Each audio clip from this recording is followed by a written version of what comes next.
What is going on, guys? My name is Arbuckle. Welcome back to another episode of the Dark Matter series. Today we're actually running with the HVK-30, and I haven't done an episode in this series in the last couple weeks. I've been focusing on some other types of videos, but I wanted to throw an episode of this back in every now and again to hopefully help some of you guys out that don't necessarily have the Dark Matter camo yet, or just maybe want to do better with the gun.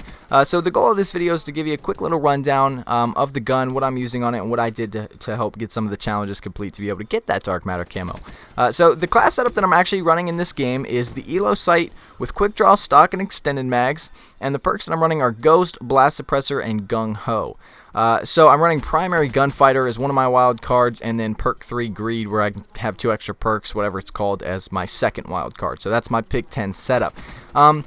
A couple tips with this weapon. I want to give you a couple tips and reasoning behind why I'm running this class. Now, I'm running the ELO because I was struggling a lot without running a sight on it. The type of gameplay that I normally do is I'm not necessarily a camper, but I try to, when I use assault rifles, stay back and do better because I'm always trying to get gameplay for YouTube videos, so I'm not necessarily just bum rushing into the spawn.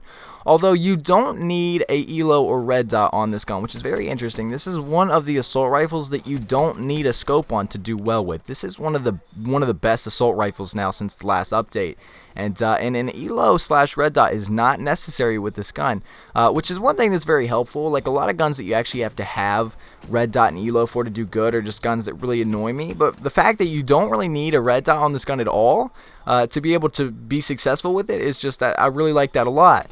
One of the reasons I'm running quick draw and stock with this gun is actually on this game people are always jumping and sliding around, and I didn't normally used to run these attachments all the time because I saved them for other attachments that made my gun a little more powerful. But I started running both of these, quick draw and stock, because you guys hear that Christmas music? I don't know if you can hear that Christmas music. Anyways, I started running quick draw and stock because people are always jumping around, and if someone's really good and they start getting shot at by you, they're going to jump around and try to escape your bullets to be able to kill you.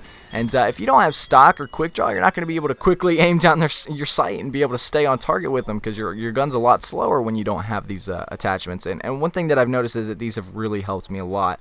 Extended mags is another given. The reason I run extended mags is because a lot of times I'll get in situations where there's 2 or 3 guys, and when I mean a lot of times, I mean a lot of times. People are always following each other on this game. And I like giving myself that extra opportunity, whereas if you're not running extended mags and you come across like a triple or a quad feed, it's not necessarily your fault if you can't kill all of them because you don't really have a lot of bullets to start out with.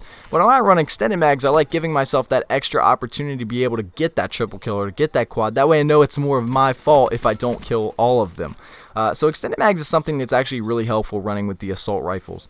A couple tips, like I said, you don't need a red dot sight. That's pretty basic. One thing that I really enjoy about this gun now is that the recoil is a lot lower since the game first came out. One of the last updates, they actually lowered the recoil on the HVK, which has helped it a lot and made it one of the best assault rifles. The range is not the best, though. This is one thing that's kind of a downfall of this assault rifle, is most assault rifles are known for actually medium to long range shooting, and this is one of those guns that's more of a short to medium range shooting, which is very helpful. I like assault rifles that do that, but you know, the downside is you don't have long distance shooting, and it's a lot harder, especially even if you're running red dot or ELO. Like it's really hard, but if you don't have any red dot or ELO at all, then it's basically impossible. So that is the downfall. One thing that I want to just give a little bit of advice is the fire rate is high, so you don't need to run rapid fire. I know a lot of people like running rapid fire with the assault rifles. Rapid fire is not necessarily needed on this gun just because its fire rate is already really high and the damage is already pretty high as well, and it's an overall good gun to start out with. So I think rapid fire would kind of just be a waste of a spot. But anyways, I hope you guys did enjoy this quick little breakdown. Make sure to subscribe if you haven't already, and I will see all you guys in the next video.